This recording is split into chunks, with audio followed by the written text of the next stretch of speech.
We're going to read the story of Elisha and Naaman. You find it in 2 Kings 5, and it's a long chapter, but it's got a great story. So let's start. Now Naaman was commander of the army of the king of Aram. He was a great man in the sight of his master and highly regarded, because through him the Lord had given victory to Aram. He was a valiant soldier, but he had leprosy. Now bands from Aram had gone out and had taken captive a young girl from Israel, and she served Naaman's wife. She said to her mistress, "If only my master would see the prophet who is in Samaria, he would cure him of his leprosy." Naaman went to his master and told him what the girl from Israel had said. "By all means, go," the king of Aram replied. "I will send a letter to the king of Israel." So Naaman left, taking with him 10 talents of silver, 6,000 shekels of gold, and 10 sets of clothing. The letter that he took to the king of Israel said, "With this letter I am sending my servant Naaman to you, so that you may cure him of his leprosy." As soon as the king of Israel read the letter, he tore his robes and said, "Am I God? Can I kill and bring back his life? Why does this fellow send someone to me to be cured of his leprosy?" So here, see how he is trying to pick a quarrel with me. When Elisha, the man of God, heard that the king of Israel had torn his robes, he sent him this message: "Why have you torn your robes? Make the man come to me, and he will know that there is a prophet in Israel." So Naaman went with his horses and chariots and stopped at the door of Elisha. Elisha sent a messenger to him to say, "Go, wash yourself 7 times in the Jordan, and your flesh will be restored, and you will be cleansed."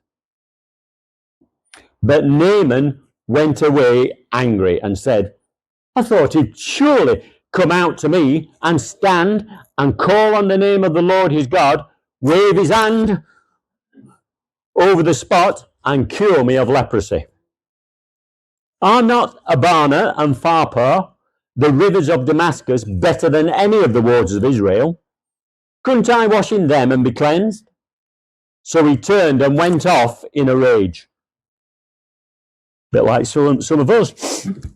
Naaman's servants went to him and said, "My father, if the prophet had told you to do some great thing, would you not have done it? How much more then when he tells you, 'Wash and be cleansed'?" So he went down and dipped himself in the Jordan 7 times, as the man of God had told him, and his flesh was restored and became clean like that of a young boy. Then Naaman and all his attendants went back to the man of God. He stood before him and said, "Now I know there is no God in all the world except in Israel. Please accept now a gift from your servant." The prophet answered, "As surely as the Lord lives, whom I serve, I will not accept a thing." And even though Naaman urged him, he refused. "If you will not," said Naaman, "please let me, your servant, be given as much earth as a pair of mules can carry. For your servant will never again make burnt offerings and sacrifices to any other god but the Lord. And may the Lord forgive your servant for this one thing. When my master enters the temple of Rimmon to bow down, and he is leaning on my arm, and I bow there also, when I bow down in the temple of Rimmon, may the Lord forgive your servant for this." "Go in peace," Elisha said, after Naaman had traveled some distance. After Naaman had travelled some distance, Gehazi, the servant of Elisha, the man of God, said to himself, my master was too easy on Naaman, this Aramean, by not accepting from him what he had brought. As surely as the Lord lives, I will run after him and get something from him. So Gehazi hurried after Naaman. When Naaman saw him running towards him, he got down from the chariot to meet him. Is everything all right? He asked. Everything is all right, Gehazi answered. My master sent me to say, 2 young men from the company of the prophets have just come to me from the hill country of Ephraim. Please give them a talent of silver and 2 sets of clothing. By all means, take 2 talents, said Naaman. He urged Gehazi to accept them and then tied up the 2 talents of silver in 2 bags with 2 sets of clothing. He gave them to 2 of his servants and they carried them ahead of Gehazi. When Gehazi came to the hill, he took the things from the servants and put them away in his house. He sent the men away and they left. Then he went in and stood before his master, Elisha. Where have you been, Gehazi? Elisha asked. Your servant didn't go anywhere, Gehazi answered. And Elisha said to him, was not my spirit with you when the man got down from his chariot to meet you? Is this the time to take money or accept clothes, olive groves, vineyards, flocks, herds, or men servants and maid servants? Naaman's leprosy will cling to you and your descendants forever. Then Gehazi went from Elisha's presence, and he was leprous, as white as snow. I like this story because here God deals with somebody outside of God's people. Sometimes, like Israel, we feel that God should only heal those who belong to him. And here we see a fulfillment of God's promise to Abraham. God's promise to Abraham was this: I will bless you, those who bless you, and I will curse him who curses you. And in you, all the families of the earth shall be blessed. Naaman was going to be blessed. I said a couple of weeks ago about the soap manufacturer Procter & Gamble. And some time ago, they launched a new bar of soap into a competitive market in 1952. I looked it up. It was called Zest, and within weeks became the top-selling brand. The advertising slogan used to promote it was, for the first time in your life, feel really clean. I actually was reading a book the other day by Tom Clancy. It's called Executive Orders, and the hero, Jack Ryan, becomes president when the Capitol Hill is hit by an aeroplane. This is 6 years before Twin Towers. And in the passage, he goes in the morning, he goes to the bathroom to get ready.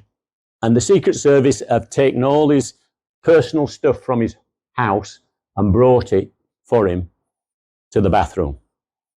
And the thing he sees is, and I even found my Zest bar of soap.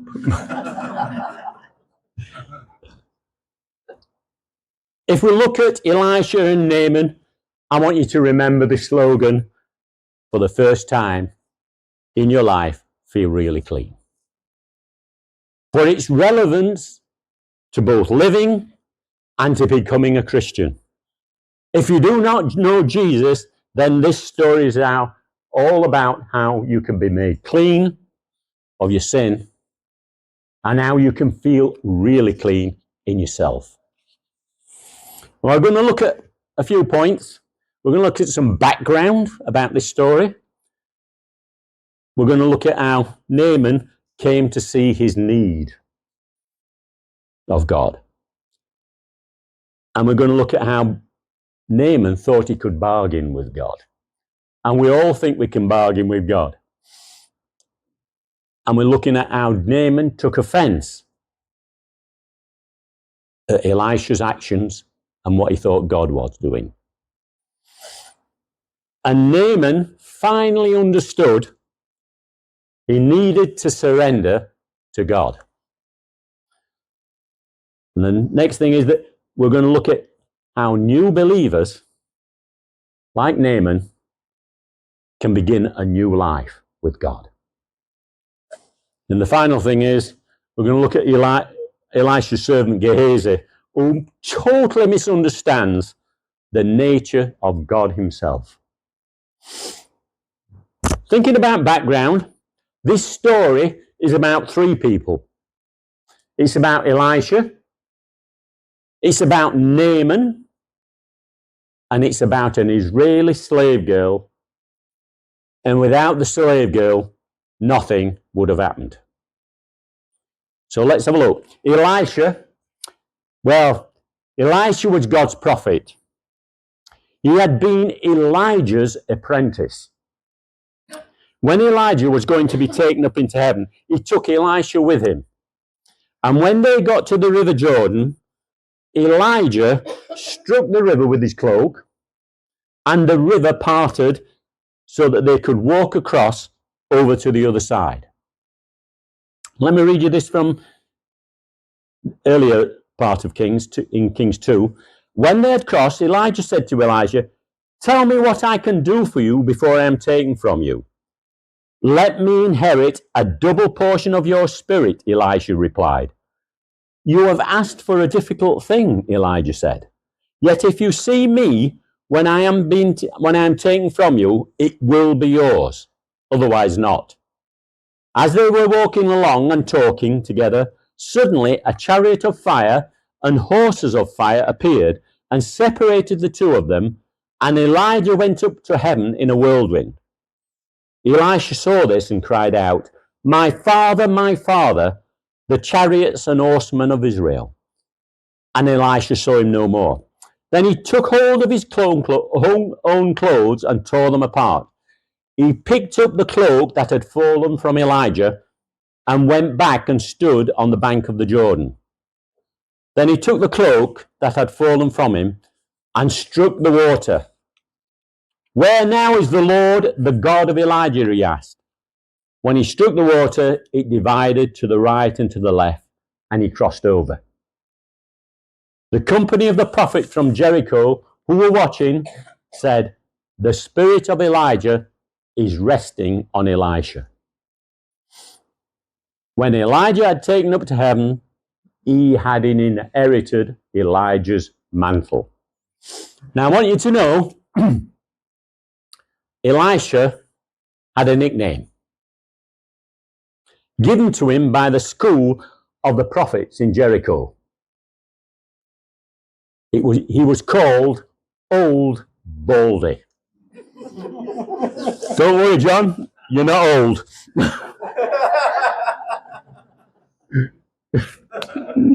After Elisha had taken up the mantle of Elijah, Jehoshaphat, the king of Judah, that's the southern kingdom, when inquiring if somebody could help him and the king of Israel, that's the northern kingdom in Samaria, said this. And Jehoshaphat said, "Is there a prophet of the Lord here, that we may inquire of the Lord by him?"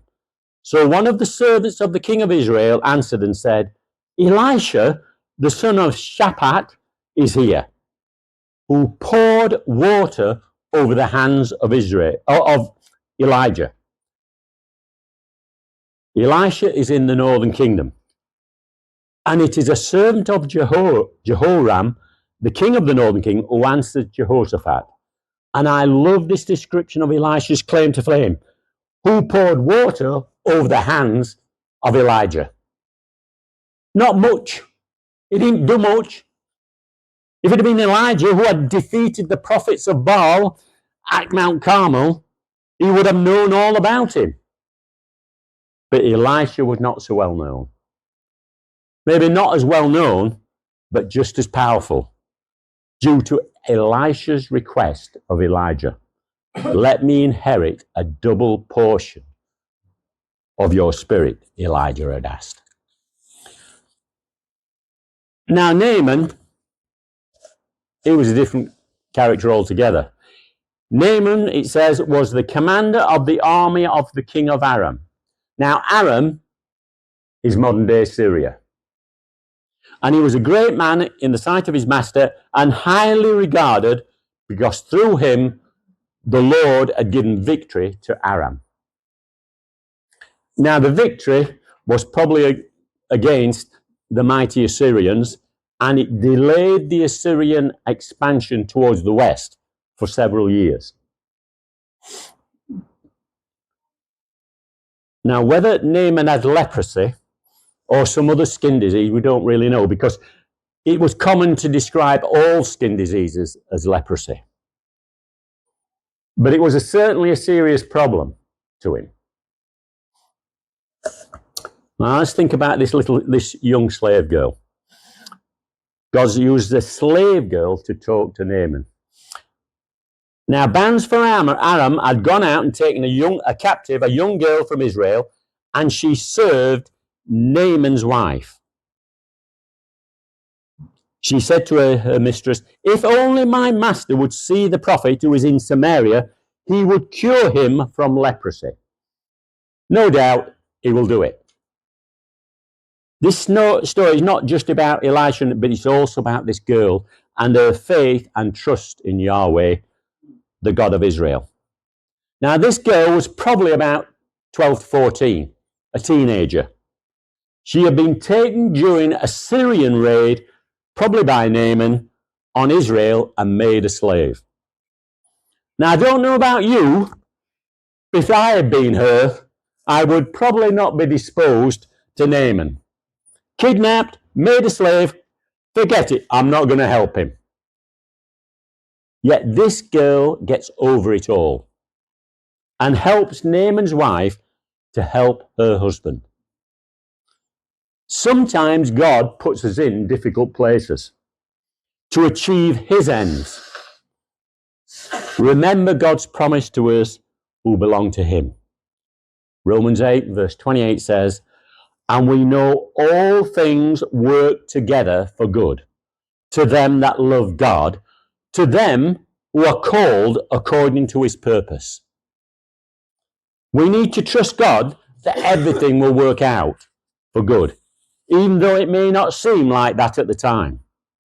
This slave girl must have wondered what God was doing, but she got through the heartache of kidnapping and slavery and trusted God. We don't know what happened to this slave girl after Naaman returned from seeing Elisha, but I think things could have worked out quite good for her. So in the story, Naaman came to see the need, his need. He had a need of God, and particularly of a God who could make him clean. Naaman needed to be helped with this problem of leprosy, and was probably in a place when he'll try anything. When you are ill and you can't get rid of it quickly and easily, you'll do anything. And I bet Naaman came under some pressure from his wife, as we all do. Remember, the man is the head of the house, but the woman's the neck, and it's the neck that moves the head. Naaman was desperate. And like many, he thought he could bargain with God. Naaman went to his master and told him what the girl had said. "By all means go." The king of Aram replied, "I will send a letter to the king of Israel." So Naaman left, and taking with him 10 talents of silver, 6,000 shekels of gold, and 10 sets of clothing. The letter that he took to the king read, "With this letter I am sending my servant Naaman to you so that you may cure him of his leprosy." He thought he could name drop and get healed We think we can game drop and get salvation. And Naaman thought he could present a letter to the king and it would happen. Many people think that it depends on what and who you know. My father's a vicar. I've touched the Pope. It is a form of salvation by proxy. A second-hand salvation where people who do not know God for themselves. They believe that God can be coerced into blessing them, so long as they mention the right names without a personal relationship with God himself. There is no salvation, only separation. He thought he could pay for healing and salvation. The treasure Naaman brought with him was impressive. So Naaman left, taking with him 10 talents of silver, 6,000 shekels of gold, and 10 sets of clothing. Now, 10 talents of gold weighed approximately 400 kilograms and would be worth about 250 grand today. It would have probably taken about 5 or 6 donkeys to carry it. 6,000 shekels of gold only weighed about 60 kilograms. But it's probably worth about 2.5 million today. He clearly thought that Elisha and Elisha's God could be bribed. Many would like to be healed, but they don't want anything to do with God. The gospel reduces us all to paupers. Some things cost more than money. Salvation is one of them. Salvation is free because it's been purchased already with the blood of God's Son, the Lord Jesus. Salvation is a gift. Healing is a gift, and again, cannot be bought. Healing can occur for non-Christians.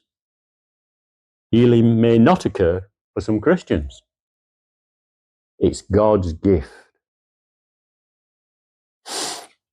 Like many, he took offense at God's actions. Sometimes, if it's not going to come our way in the way we think it is, we're not having it.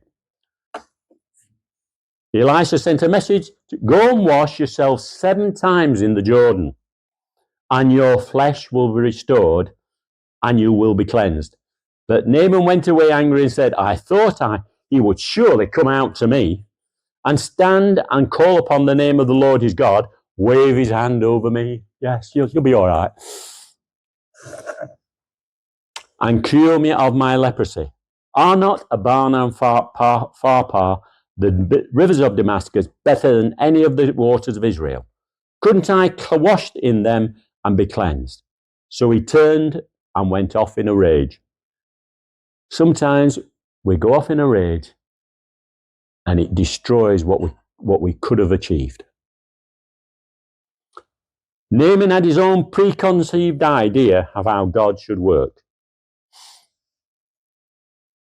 I thought he'd surely come out to me. If I went to a doctor with a broken leg and told him how to deal with it, I would be saying, I can do this better myself. In short, Naaman did not like God's man. He did not like God's message. And he did not like God's method.